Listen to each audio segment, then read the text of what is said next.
बिस्मिल्लाहिर्रहमानिर्रहीम। आज हम चैप्टर 3 स्टार्ट करने वाले हैं। इस वीडियो के अंदर हम फर्स्ट टॉपिक इंट्रोडक्शन कवर करेंगे। उसके अलावा पीरियोडिक टेबल को भी देखेंगे, ग्रुप्स को, पीरियड्स को। ग्रुप और पीरियड हमें एलिमेंट के बारे में क्या बताते हैं और वैलेंसी क्या होती है।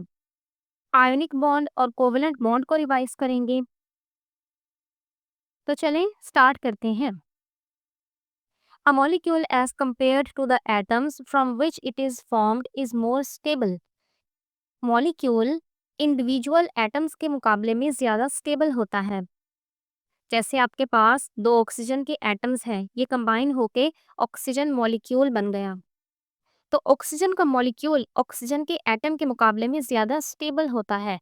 क्यों? Because it possesses energy lower than the energy of the uncombined atoms.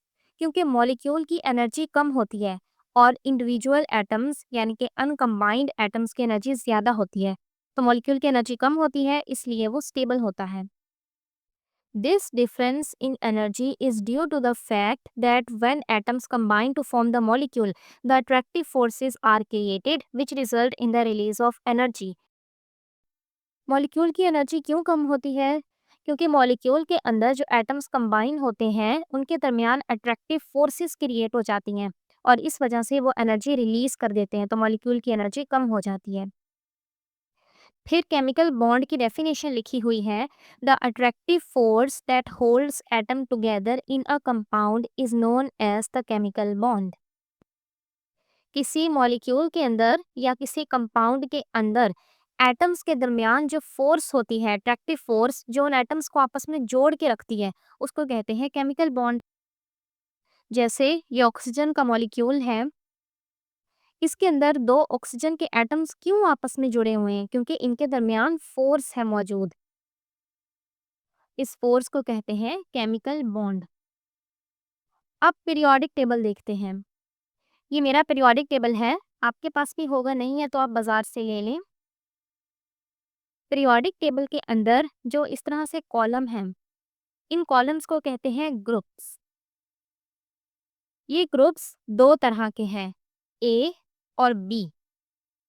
हमारा ज़्यादातर वास्ता ए से ही पड़ता होता है, वो है ये वाले।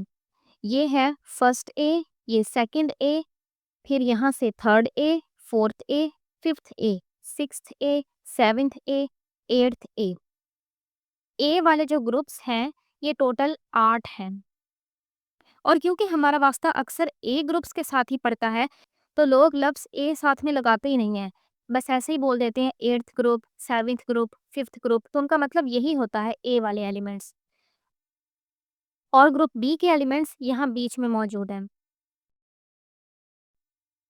पीरियड्स क्या होते हैं? जो इस तरह से रोज होती हैं पीरियोडिक टेबल में, इनको कहते हैं पीरियड्स। और ये देखें, ये है टोटल 7। फर्स्ट पीरियड, इसके अंदर सिर्फ दो एलिमेंट्स हैं, हाइड्रोजन और हीलियम। सेकंड के अंदर 8 एलिमेंट्स हैं, ये देखिए यहाँ लिथियम से लेके नियॉन पे ख़त्म हो रहा है। थर्ड के अंदर भी 8 एलिमेंट्स हैं। फोर्थ के अंदर टोटल 18 एलिमेंट्स हैं। अच्छा, जो ग्रुप्स हैं ये आपको ज़बानी में आने चाहिए। स्कूल कॉलेज में आपको टीचर्स ने ज़बानी याद कराए भी होंगे, अगर आपको नहीं आते तो आप याद भी कर लें। फर्स्ट ग्रुप के अंदर टोटल 6 एलिमेंट्स मौजूद है। इसके अंदर जो स्टार्ट में हाइड्रोजन है, आमतौर पे उसको काउंट नहीं किया जाता, लेकिन रखा तो उसको फर्स्ट ग्रुप के अंदर ही जाता है, लेकिन काउंट नहीं होता। ये वाला ग्रुप शुरू होता है लिथियम से, lithium, sodium, potassium, rubidium, caesium, francium. Second group के अंदर 6 एलिमेंट्स हैं, beryllium, magnesium, calcium, strontium, barium, radium. Third के अंदर भी 6 एलिमेंट्स हैं, boron, aluminium, gallium, indium, thallium, nihonium. Fourth के अंदर 6 हैं, carbon, silicon, germanium, tin, lead, flerovium. Fifth के अंदर nitrogen, phosphorus, arsenic, antimony, bismuth, moscovium. Sixth में oxygen, sulphur, selenium, tellurium, polonium, livermorium. Seventh में fluorine, chlorine, bromine, iodine, एस्टेटीन, tennessine. Eighth में helium, neon, argon, krypton, xenon, radon, oganesson. और ये जो eighth group है इसको कहते हैं जीरो ग्रुप, या फिर नोबल गैसेस, या फिर इनर्ट गैसेस। अगर आपके पास पीरियोडिक टेबल नहीं है तो नेट से निकाल लें, वहां से देख लें। जो पुराने पीरियोडिक टेबल है उसके अंदर आप देखेंगे कि ये जो लास्ट में एलिमेंट्स हैं 113 से लेके 118 एटॉमिक नंबर तक, किसी किसी में ये नहीं लिखे होते क्योंकि ये बाद में आए हैं। अच्छा, इनका जो फर्स्ट एलिमेंट है उसकी बेस पे भी इनको बुलाया जाता है। जैसे जो फर्स्ट ग्रुप है इसको कहते हैं लिथियम ग्रुप या फिर लिथियम फैमिली।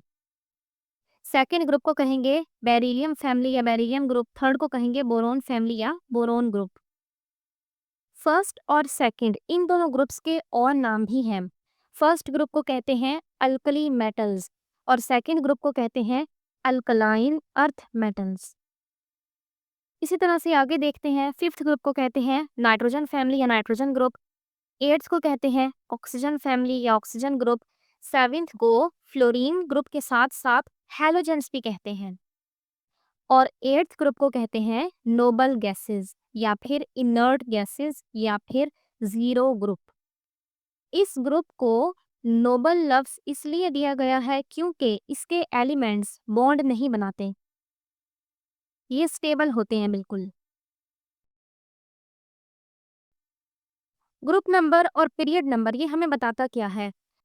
ग्रुप नंबर हमें बताता है कि एक एटम के वैलेंस शेल में कितने इलेक्ट्रॉन्स मौजूद हैं। वैलेंस शेल होता है सबसे आखिरी वाला शेल, आउटर मोस्ट ऑर्बिट भी कहते हैं। तो जो भी एक एलिमेंट का ग्रुप नंबर होगा उतने ही उसके वैलेंस शेल में इलेक्ट्रॉन्स होंगे। जैसे सपोज करें आप कार्बन ले लें, कार्बन का ग्रुप है 4, तो कार्बन के वैलेंस शेल के अंदर 4 इलेक्ट्रॉन्स होते हैं।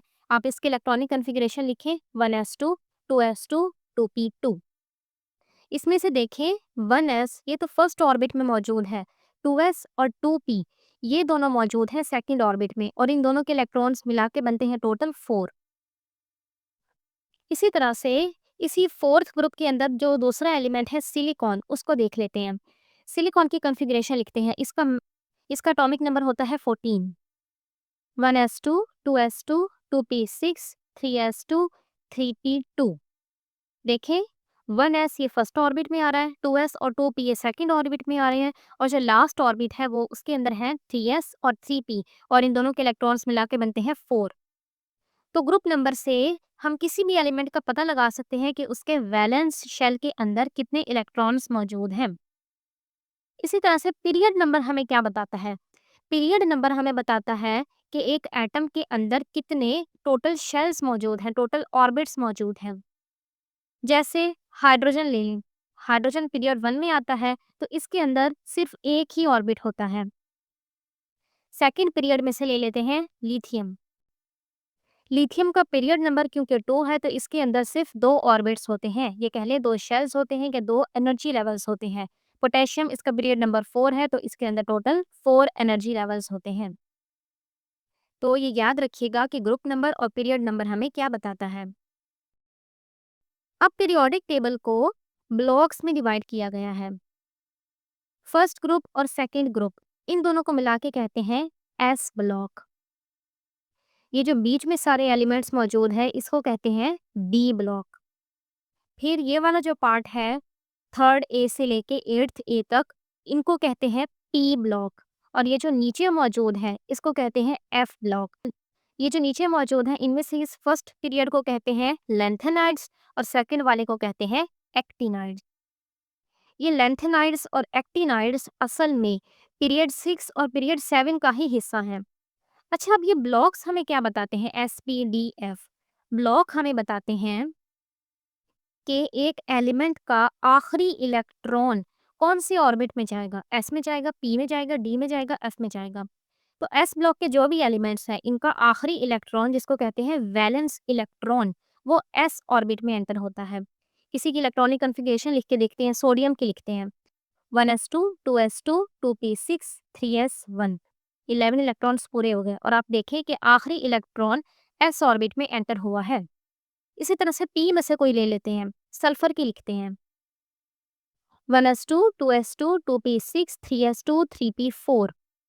इसमें देखें आखिरी इलेक्ट्रॉन p ऑर्बिट में एंटर हुआ है। अब देखते हैं कि वैलेंसी क्या होती है।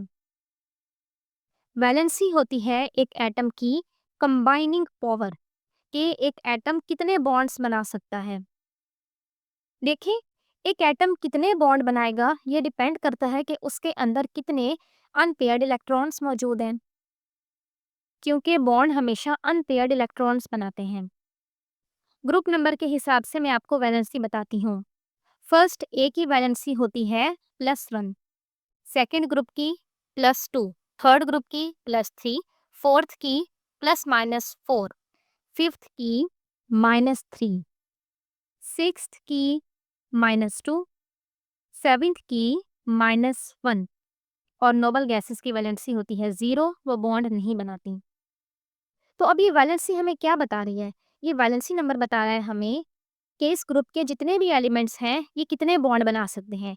जैसे कि आप देखिए थर्ड ग्रुप को, इसकी वैलेंसी है +3, यानी कि इसके अंदर जितने भी एलिमेंट्स हैं ये सारे 3 बॉन्ड बना सकते हैं। ये प्लस माइनस अगर आयनिक बॉन्ड बन रहा हो ना तो उसके अंदर हमें हेल्प करते हैं। उसके अंदर ये हमें बताते हैं कि जो प्लस वाले हैं वो इलेक्ट्रॉन लूज करेंगे और जो माइनस वाले हैं वो इलेक्ट्रॉन गेन करेंगे। आयनिक बॉन्ड मैं आपको अभी रिवाइज भी कराती हूँ कुछ देर में। तो अब देखिए बोरोन की वैलेंसी से पता चला कि बोरोन 3 बॉन्ड्स बना सकता है। कोई कंपाउंड ले लेते हैं जैसे कि BF3। इसमें देखिए बोरोन ने 3 बॉन्ड्स बनाए हुए हैं फ्लोरीन के साथ। अच्छा, फ्लोरीन, इसकी वैलेंसी है -1, यानी कि फ्लोरीन एक बॉन्ड बना सकता है। तो यहाँ पे देखें फ्लोरीन के एक एटम ने सिर्फ एक बॉन्ड ही बनाया हुआ है। कोई और लेते हैं BeCl2। इस कंपाउंड को देखें, बेरिलियम की वैलेंसी है +2 और क्लोरीन की है -1। बेरिलियम बनाएगा 2 बॉन्ड्स और क्लोरीन बनाएगा सिर्फ एक बॉन्ड। तो देखें बेरिलियम ने 2 बॉन्ड्स बनाए हैं 2 अलग अलग क्लोरीन के एटम्स के साथ, और एक क्लोरीन के एटम ने सिर्फ एक ही बॉन्ड बनाया हुआ है क्योंकि इसकी वैलेंसी है 1। अब देखते हैं आयनिक बॉन्ड और कोवलेंट बॉन्ड ये क्या होते हैं। आयनिक बॉन्ड, आयनिक बॉन्ड के अंदर एक एटम अपना इलेक्ट्रॉन लूज करता है और दूसरा उसको गेन कर लेता है। जो लूज करता है उसके ऊपर पॉजिटिव चार्ज आ जाता है और जो गेन करता है उसके ऊपर नेगेटिव चार्ज आता है। फिर इन पॉजिटिव और नेगेटिव आयंस के दरमियान फोर्स ऑफ अट्रैक्शन होती है और इनके दरमियान आयनिक बॉन्ड बन जाता है। तो आयनिक बॉन्ड बनने के पीछे मेन वजह होती है इलेक्ट्रोस्टैटिक अट्रैक्शन, जो इन दो ऑपोजिट चार्ज के दरमियान होती है। फिर आता है covalent bond. Covalent bond electrons की शेयरिंग से बनता है, यानी कि एटम्स अपने इलेक्ट्रॉन्स शेयर करते हैं। ये 2 एटम्स हैं, इन दोनों के वैलेंस शेल में एक एक इलेक्ट्रॉन मौजूद है। अब ये दोनों अपने अपने इलेक्ट्रॉन्स को एक दूसरे के साथ शेयर करेंगे, यानी दोनों अपने अपने इलेक्ट्रॉन्स को सेंटर में रख देंगे कि मेरा इलेक्ट्रॉन मेरा भी है और तुम्हारा भी है। तो अब ये जो इलेक्ट्रॉन का पेयर बना है ये इन दोनों एटम्स के लिए है, यानी कि इन दोनों एटम्स के वैलेंस शेल में अब दो दो इलेक्ट्रॉन हो गए हैं। इसे कहते हैं शेयरिंग। और इन दोनों एटम्स के दरमियान जो बॉन्ड बना है इसको कहते हैं कोवेलेंट बॉन्ड। शेयरिंग का कॉन्सेप्ट तो बहुत ईजी है। जैसे सपोज करें आप रोटी ले और आपने रोटी अपनी रखी, बीच में मैं सालन ले आई, मैंने सालन रखा। अब ये रोटी सालन आपके भी हैं और मेरे भी हैं। लुइस के मुताबिक एटम्स बॉन्ड इसलिए बनाते हैं ताकि वो स्टेबल हो सकें और वो नोबल गैसेस की इलेक्ट्रॉनिक कॉन्फ़िगरेशन हासिल कर सकें। नोबल गैस में जो सबसे पहला है हीलियम, इसके वैलेंस शेल में होते हैं 2 इलेक्ट्रॉन्स और ये स्टेबल है। इसको हम कहते हैं कि इसका डुप्लेट कंप्लीट है, 2 इलेक्ट्रॉन्स हैं इसके अंदर। और जो बाकी सारे हैं नियॉन से लेके नीचे तक, उन सब के वैलेंस शेल में 8 इलेक्ट्रॉन्स होते हैं। इसको कहते हैं ऑक्टेट। लुइस के मुताबिक बाकी सारे एटम्स भी अपना ऑक्टेट कंप्लीट करना चाहते हैं। जो हाइड्रोजन है वो अपना डुप्लेट पूरा करना चाहता है, इसलिए वो बॉन्ड बनाते हैं। जैसे कि इस F2 की ही एग्जांपल को देख लें, फ्लोरीन के पास 7 थे, तो इसलिए इन्होंने शेयरिंग कर ली ताकि दोनों के 8 8 पूरे हो जाएं।